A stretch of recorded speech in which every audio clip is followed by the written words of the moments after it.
2022년 9월 13일 쉴만한 물가교회 온라인 새벽 예배에 오신 여러분들을 주님의 이름으로 환영합니다.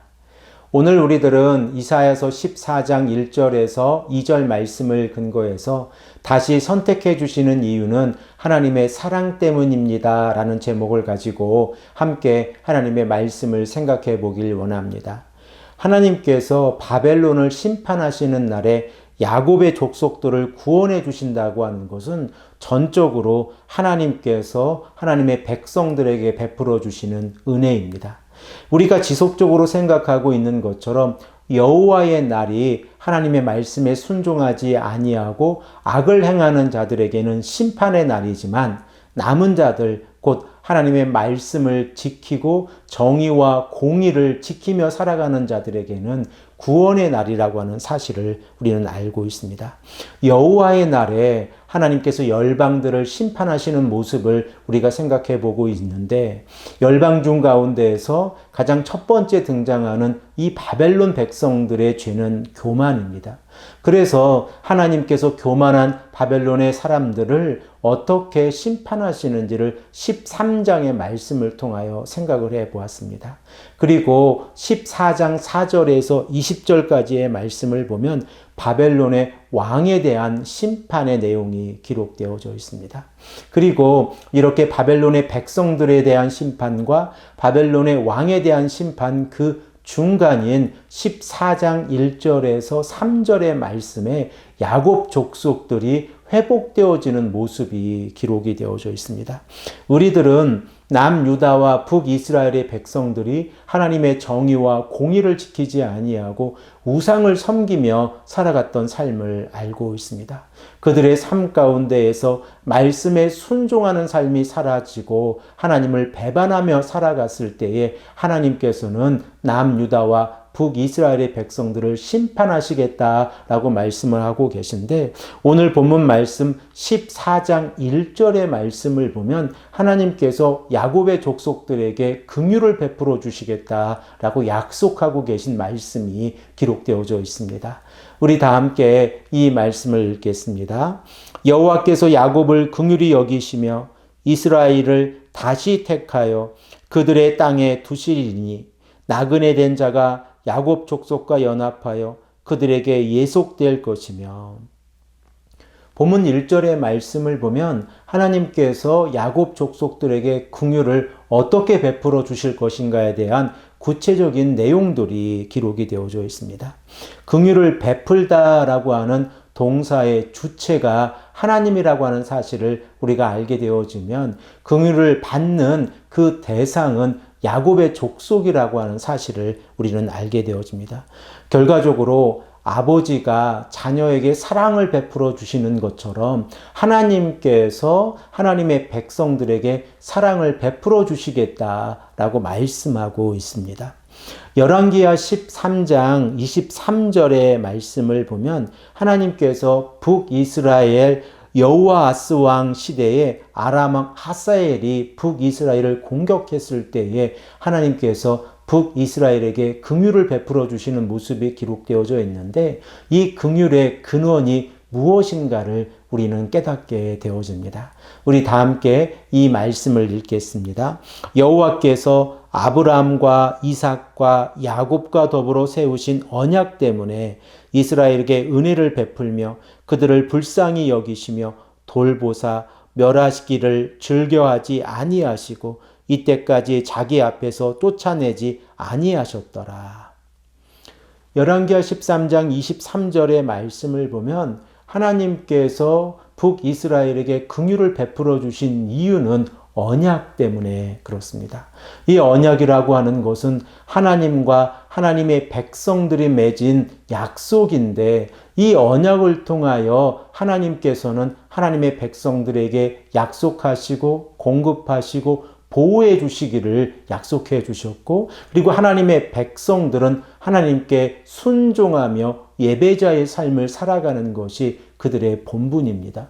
그러나 북이스라엘의 백성들이 말씀에 순종하지 아니하고 예배자의 삶을 살아가지 아니하면서 우상을 섬기고 있었을 때에 하나님께서는 심판하시는 내용이 기록이 되어져 있는데, 열왕기하 13장 23절의 말씀이 기록되어져 있는 다시 한번 북이스라엘에게 은혜를 베풀어 주시는 그 근거가 되어지고 이유가 되어지는 것은 언약이라고 하는 사실을 우리는 깨닫게 되어집니다.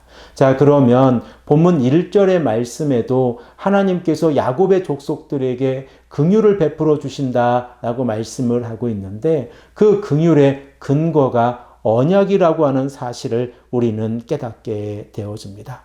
그리고 하나님께서 언약의 백성들에게 은혜를 베풀어 주시고 긍휼을 베풀어 주셨을 때에 그들을 돌보아 주신다라고 하는 약속이 기록되어져 있는 것이 본문 14장 1절의 말씀입니다.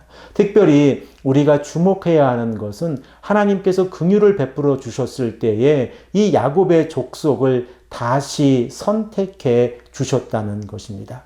우리가 이 말씀을 생각할 때에 하나님께서 하나님의 백성들을 선택해 주신다고 하는 것은 너무나 당연한 원리이지만, 다시 선택해 주신다고 하는 그 의미 앞에 있는 행간의 의미를 생각을 해보면, 하나님께서 하나님의 백성들을 버리셨는데 다시 선택해 주셨다는 사실을 깨닫게 되어집니다.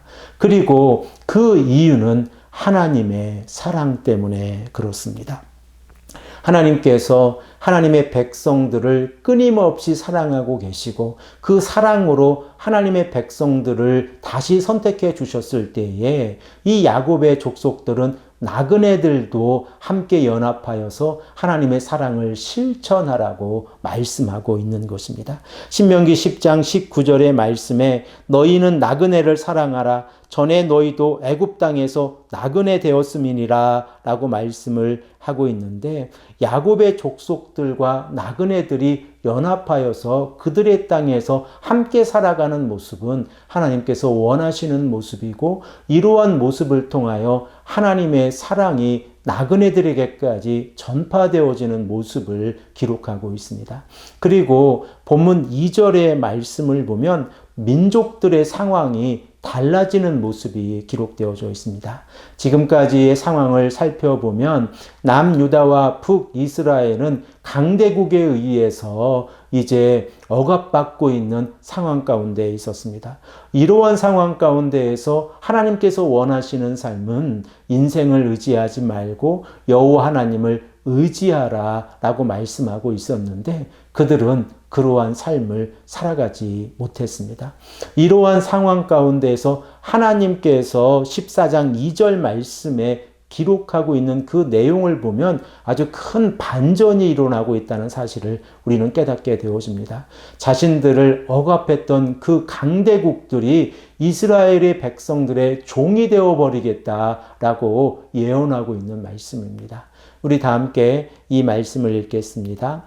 민족들이 그들을 데리고 그들의 본토에 돌아오리니 이스라엘 족속이 여호와의 땅에서 그들을 얻어 노비로 삼겠고, 전에 자기를 사로잡던 자들을 사로잡고 자기를 압제하던 자들을 주관하리라. 하나님의 역사하심은 사람의 언어로 표현을 할 수가 없습니다. 그리고 하나님의 역사하심은 사람의 생각으로 판단할 수 없습니다. 오직 우리가 알고 있는 것은 언약의 공동체, 말씀의 공동체, 신앙의 공동체가 하나님의 말씀에 순종하며 나아갈 때에 하나님께서 하나님의 길로 인도해 주신다고 하는 사실입니다. 그러므로 이렇게 야곱의 족속들이 다시 선택함을 받았다고 하면 이것은 전적으로 하나님의 은혜이고 사랑입니다. 이 은혜와 사랑을 깨달은 자들이 어떠한 삶을 살아가야 합니까? 회개하고 말씀에 순종하고 예배를 드리는 예배자의 삶을 살아가야 합니다. 사랑하는 성도 여러분, 우리도 동일한 삶을 살아가고 있지 않습니까? 우리가 말씀에 순종한다고 입술로 고백하고 있지만 우리들의 삶 가운데에서 하나님의 말씀에 순종하지 못하고 하나님으로부터 떠나 있었다고 하면 언약의 하나님께서 우리를 다시 선택하시고 다시 부르시는 이유는 우리의 입술 가운데에 회개의 고백이 있고 하나님께 영광 돌리며 예배자의 삶으로 살아가라고 하는 명령이시고 그리고 또한 사랑이라고 하는 사실을 우리는 깨닫게 되었습니다. 오늘 이 아침에 우리가 간절히 하나님 앞에서 기도할 때에 하나님께서 원하시는 삶은 회개하는 삶이고 하나님께서 우리를 다시 선택하시고 우리에게 새로운 삶을 살아가라고 길을 열어주셨다고 하면 이 또한 하나님의 사랑의 표현이라고 하는 사실을 깨닫고 간절한 모습으로 기도하는 귀하고 복된 성도님들이 되시기를 간절히 축복합니다. 함께 기도드리겠습니다. 아버지 하나님 감사합니다. 야곱의 족속을 다시 선택해 주시고 그들에게 긍휼을 베풀어 주시는 여호와 하나님의 사랑에 우리가 하나님께 영광을 드리고 감사를 드립니다. 언약의 백성들을 버리지 아니하시는 하나님께서 우리들을 버리지 아니하시고 우리를 다시 선택하셔서 하나님의 길을 걸어가기를 원하신다고 하는 것을 우리가 알게 되어집니다. 아버지 하나님, 이 아침에 이 시간 간절히 기도하기는 우리가 우리의 죄를 자복하고 회개하며 말씀에 순종하는 삶을 살아갈 수 있도록 인도하여 주시옵소서. 하나님께서 원하시는 삶을 살아가고 하나님께 영광 돌리는 삶을 살아갈 수 있도록 인도하여 주시옵소서. 감사드리오며 사랑에 많으신 예수 그리스도의 이름으로 간절히 기도합니다.